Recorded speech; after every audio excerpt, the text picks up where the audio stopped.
نحمده ونصلي على رسوله الكريم اما بعد فاعوذ بالله من الشيطان الرجيم بسم الله الرحمن الرحيم رب اشرح لي صدري ويسر لي امري واحلل عقدة من لساني يفقهوا قولي۔ قرآن پاک کی یہ آیت جو ہے وہ بہت آیات پر بھاری ہے، جو اگر انسان سمجھ لے تو اس کے بہت سے اعمال کا قبلہ درست ہو جائے، اس کے حالات درست ہو جائیں۔ ہمارے ملک میں سب سے زیادہ اگر قرآن کا کوئی حصہ پڑھا جاتا ہے تو شاید وہ سورۃ یاسین ہو، لیکن اگر اس کی ایک آیت لوگ سمجھ لیں تو ان کی اصلاح کے لیے کافی ہو جائے۔ 41 دفعہ پڑھنے کی بجائے اگر صرف ایک دفعہ ایک آیت سمجھ لیں تو بہت سی اصلاح ہو جائے، بہت زیادہ فائدہ ہو جائے۔ اور وہ یہی آیت ہے کہ پہلی بات تو انسان یہ یاد رکھے کہ زندگی صرف یہ زندگی نہیں، اس کے بعد مرنا ہے، اور مرنے کے بعد پھر دوبارہ اٹھایا جانا۔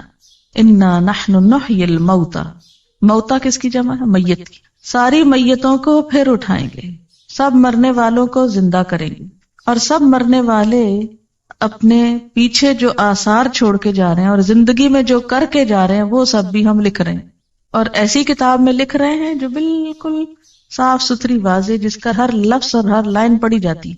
یہاں پر جو اعمال نامہ ہے اس کی تھوڑی سی وضاحت ملتی ہے۔ اعمال نامہ مشتمل ہے دو چیزوں پر، نمبر 1 ما قدموا پر، اور نمبر 2 آثارہم پر۔ قدموا کیا ہے؟ جو ہم نے اب کیا، فرشتوں نے اس کو لکھ لیا۔ ہر روز انسان کا نامہ اعمال اللہ کے حضور اٹھتا ہے، چڑھتا ہے۔ فجر کی نماز اور عصر کی نماز میں فرشتے تبدیل ہوتے ہیں، جیسے کہ صحیح حدیث سے ہمیں پتہ چلتا ہے۔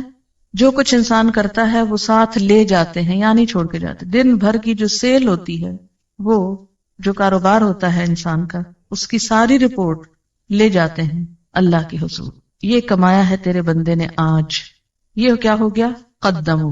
وہ تو چلا گیا، لیکن کچھ چیزیں بعد میں بھی باقی رہتی۔ وہ دو طرح کی، ایک تو وقتی اثرات جو انسان کے اپنے مثلاً ہاتھوں کے نشان ہیں۔ آپ نے کوئی چیز پکڑی، مثلاً میں نے اگر اس کتاب کو پکڑا، اٹھایا، یہاں لائی، تو اس پر جو میرے ہاتھ لگے، فنگر پرنٹس لگی، جو نشان لگے، وہ سب بھی ریکارڈ ہوتے ہیں۔ یہ گواہی دیں گے قیامت کے دن یہ کتابیں، مجھ کو پکڑتا تھا یہ شخص، مجھے کھولتا تھا، مجھے دیکھتا تھا۔ زمین پر جو چلتے ہیں تو قدم کے جو نشان ہوتے ہیں وہ بھی جمع ہوتے ہیں، جتنے قدم چل کے یہاں آپ پہنچی وہ بھی لکھ لیے گئے۔ پھر اسی طرح جس کمرے میں آپ بیٹھی ہوئی ہیں مثلاً اس وقت یا کسی اور وقت، وہاں بھی آپ کے اثرات رہ جاتے ہیں۔ اثرات کو سمجھنے کے لیے ایک چھوٹی سی مثال دوں گی۔ کبھی آپ نے فضا میں ایک طیارہ اڑتا ہوا دیکھا ہو جس کے پیچھے اس کا دھواں رہ جاتا؟ دیکھا ہے کبھی؟ وہ ایک جیٹ ہوتا ہے، معلوم نہیں کیا ہوتا ہے، جب وہ گزرتا ہے تو پیچھے ایسے لکیر پڑ جاتی ہے جیسے وہ ایک پتلی سی لکیر ہو بادل کی، حالانکہ وہ کیا ہوتا ہے؟ دھواں۔ اچھا، اب آپ دیکھیے کہ زمین جس پہ ہم موجود ہیں، کیا یہ ایک جگہ رکھی ہوئی ہے؟ کہاں پر ہے یہ؟ کیا کر رہی ہے زمین؟ گھوم رہی۔ اس کی دوہری حرکت ہے، وہ سورج کے گرد گھوم رہی ہے اپنے سولر سسٹم کے اندر، پھر سورج بھی گھوم رہا ہے سارے سسٹم کو لے کے، کس کے گرد؟ گیلیکسی کے نیوکلس کے گرد۔ اب اس کو آپ تشبیہ دے دیں ایک طیارے سے، کہ ہم سب ایک جہاز پہ بیٹھے ہوئے اس وقت، زمین کے جہاز پر، اور یہ جہاز کائنات میں اڑ رہا ہے۔ آج یہاں تھا، کل وہاں ہے، پرسوں وہاں ہوگا، اور گھومتے گھومتے گھومتے کہاں سے کہاں پہنچ گیا۔ اچھا، زمین سورج کے گرد چکر کاٹتی، ٹھیک ہے؟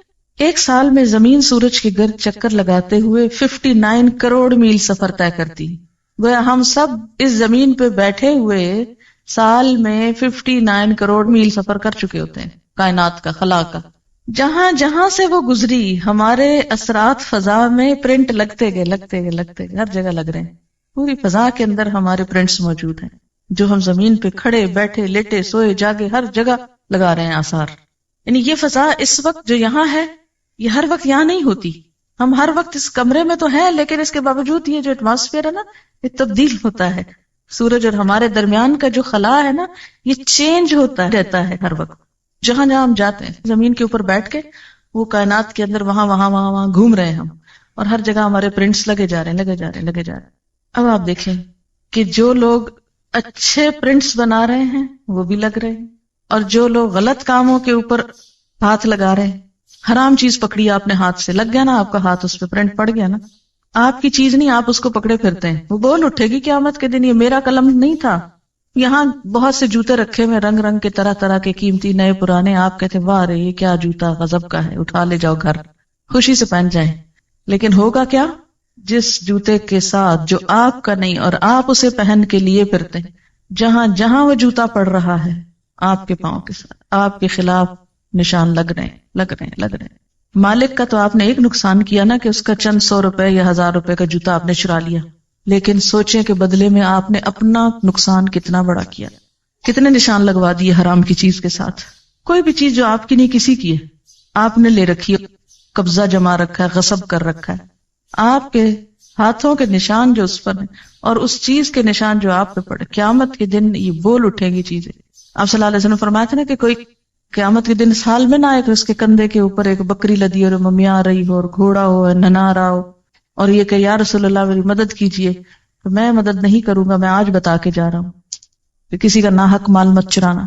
اب آپ دیکھیے کہ یہاں پر کیا بتایا جا رہا ہے کہ انا نحن نحیی الموتى ونکتب، ہم لکھ رہے ہیں ما قدموا، جو یہ آگے بھیج رہے ہیں، روز کے کام باتیں جو ہم کرتے ہیں سارا دن لکھ لی جاتی، بالکل ایسے جیسے کیسٹ سے کسی کا لیکچر لکھا جاتا، ایسے ہی ہمارے منہ کے اندر جو پلیئر لگے ہوئے ہیں بولنے والے، جو جو بولتے ہیں فرشتے بیٹھ کے ٹرانسکرائب کرتے رہتے ہیں، اور جو ہم ایکشنز کرتے ہیں وہ بھی لکھتے جاتے ہیں. وہ سارا پلندہ شام کے وقت لے جاتے ہیں، جا کے جمع کرا دیتے ہیں. یہ ہے قدموں، چلے گئے آگے بھیج دیے.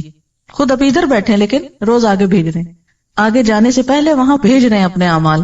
اور کچھ ایسے ہیں کہ جب آگے ہم خود چلے جائیں گے تو پیچھے رہ جائیں گے. آثار، اثرات.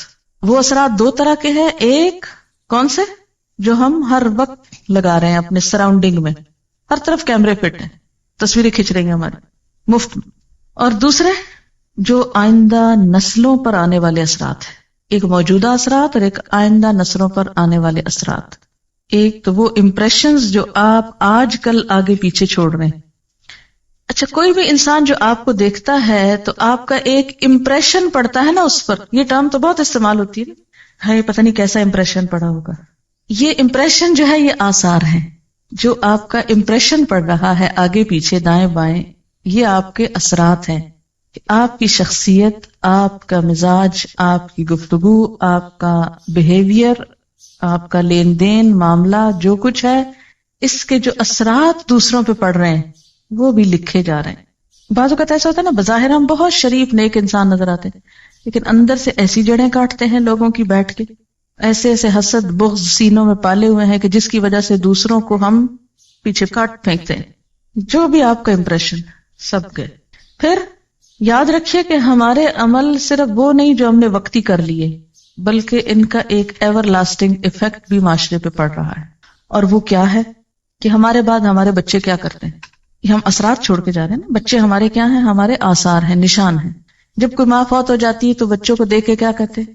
مثلا دادی کیا کہتی ہیں کہ خود تو چلی گئی، یہ نشانیاں چھوڑ گئی میرے پاس. تو یہ جو نشانیاں ہیں نا آپ کی، بچے آپ کے، یہ بھی آثار ہیں. پھر اسی طرح آپ کوئی کتاب لکھ گئے، اچھی یا بری جیسی بھی آپ چاہیں لکھیں، آپ کے مرنے کے بعد وہ رہ جاتی، وہ بھی آپ کے آثار ہیں. پھر اسی طرح کوئی کام آپ نیکی کا کر کے ایسا چلے جاتے ہیں جو آپ کے جانے کے بعد بھی سالوں سال چلتا رہتا ہے. مثلا عموماً ہمارے ہاں جو وقف یا ٹرسٹ بنائے جاتے ہیں وہ مرنے والوں کے نام پر ہی بنتے ہیں نا. مثلا فلانا میموریل ٹرسٹ ہوتا نا. تو یہ جو یادگاریں ہیں نا، میموریل، یہ بھی آثار ہیں. کوئی عمارت آپ نے بنائی، جب تک وہ کھڑی ہے وہ یادگار ہے. یہ فلاں دور کی یادگار ہے، فلاں انسان کی یادگار ہے. یہ جن کو آپ یادیں کا نام دیتے ہیں نا، یعنی آپ کو کن ناموں سے یاد کیا جاتا ہے، کن کاموں سے آپ یاد کیے جاتے ہیں، یہ بھی آثار ہیں. آثار قدیمہ جن کو آپ بولتے، یہ بھی آثار ہیں. یہ سب کچھ لکھا جاتا ہے. اسی طرح انسان منہ سے جو آواز نکالتا ہے، یعنی جب ہم بولتے ہیں نا، یہ بولنا جو ہوتا ہے یہ کیسے عمل میں آتا ہے. آپ ذرا ہلکا سا بولے اپنے منہ کے آگے ہاتھ رکھ کے، تجربہ کریں، کہیں بسم اللہ الرحمن الرحیم، سب بولے اور رکھے نا. کیوں ڈرتے ہیں اپنے منہ پہ ہاتھ رکھنے سے؟ بولیے بسم اللہ الرحمن الرحیم. ہاتھ پہ کیا چیز پڑی ہے آپ کے؟ وائبریشن ہے نا. یہ جو وائبریشنز ہیں ان کے بارے میں جدید تحقیق یہ ہوئی ہے کہ یہ ختم نہیں ہوتی منہ سے نکل کے، یہ فضا میں محفوظ ہو جاتی. اسی طرح انسان جو عمل کرتا ہے اس کے بعد اس کا عکس حرارتی لہروں کی شکل میں مستقل طور پہ دنیا میں موجود ہوتا ہے. مثلاً آپ غور سے کسی چیز کو دیکھیے اور پھر آنکھیں بند کیجیے, کچھ عکس نظر آ رہا ہے آنکھ میں, آتا ہے نا؟ تو یہ جو عکس آپ کی نگاہوں میں رہ گیا نا, یہ صرف آپ کی نگاہوں میں نہیں, وہ کسی اور کی نگاہوں میں بھی یہ سارے عکس موجود ہیں آپ کے جانے کے باوجود. یہاں تک تحقیق ہو رہی ہے کہ قدیم بڑے بڑے بادشاہوں کے عکس فضا میں سے نکالنے اور تلاش کرنے کی کوشش کی جا رہی ہے, یعنی یہ تو پرووڈ ہے کہ وہ محفوظ ہیں. ان کو ڈسکور کیسے کیا جائے, نکالا کیسے جائے, اس پہ اب کوشش ہو رہی. کہتے کہ کسی حد تک کچھ نہ کچھ کامیابی ہو گئی, اور بعض لوگوں کی آوازیں اسی طرح ریکال کی جا رہی ہیں. یعنی آوازیں اور باتیں اور اثرات اور نشانات, اچھے کام برے کام, یہ سب کچھ محفوظ ہے, کچھ بھی گم نہیں ہوتا, کم نہیں ہوتا. اسکن اسپیچ تھیوری یہ بھی آج کل بہت پاپولر ہے. سائنٹسٹ یہ کہتے ہیں کہ انسان کی گفتگو کے سب سے زیادہ بہترین ریکارڈرز خود اس کی اپنی اسکن میں موجود ہیں. یعنی انسان کی اپنی آواز سب سے زیادہ اس کی اپنی ہی اسکن میں جذب ہوتی ہے. اسکن بہترین ایبزاربنٹ ہے آوازوں کے لیے, اور یہ بات کافی حقیقت ہے کیونکہ قیامت کے دن بھی کھالیں بولیں گی نا. پھر خوف, غم, غصہ, خوشی, بیماری, ہر چیز کا اثر کس پہ ہوتا ہے؟ اسکن پر. کہتے ہیں کہ آواز بھی جذب کرتی ہے اسکن. اب ایسے آلات کی تیاری کی جا رہی ہے کہ جس سے اسکن کو بلوایا جا سکے, یعنی اس سے ریپروڈیوس کی جائے آواز, وہ جو آپ کی وہاں جا چکی اندر. جیسے کسی کیسٹ پلیئر کے اندر ایک بٹن سے کیا ہوتا ہے, ریکارڈنگ ہوتی ہے. دو ساتھ ساتھ ہی ہوتے ہیں نا سرخ سفید, دونوں دبائیں تو ریکارڈنگ ہو گئی, ایک چلائیں تو کیا ہوا, ریورس کر کے پلے ہو گئی. تو اب وہ کہتے ہیں کہ ریکارڈنگ تو ہوئی بھی ہے یہاں ساری اندر. وہ آلہ ڈھونڈ رہے ہیں یا وہ چیز ایجاد کر رہے ہیں. کہتے ہیں کہ ایسا آلہ تو ایجاد ہو گیا کہ جو مجرم کے ساتھ لگا دیا جائے تو جب وہ جھوٹ بولتا ہے تو فوراً پتہ چل جاتا ہے, یعنی اس کی حرکت مختلف ہوتی ہے, سچ بولنے میں مختلف ہوتی ہے. تو جھوٹ سے جسم کے اندر جو ایک خوف پیدا ہوتا ہے, اس خوف کا ECG کی طرح پرنٹ لے آتا ہے اس کا. اب یہ اثرات تولے جائیں گے. آپ کی زندگی میں آپ کا امپریشن کیسے پڑا دوسرے لوگوں پر, وہ آپ کی وجہ سے دین کے کتنے قریب آئے اور دین سے کتنے بھاگ گئے, آپ کو دیکھ کر کتنے لوگوں کو خدا یاد آیا اور کتنے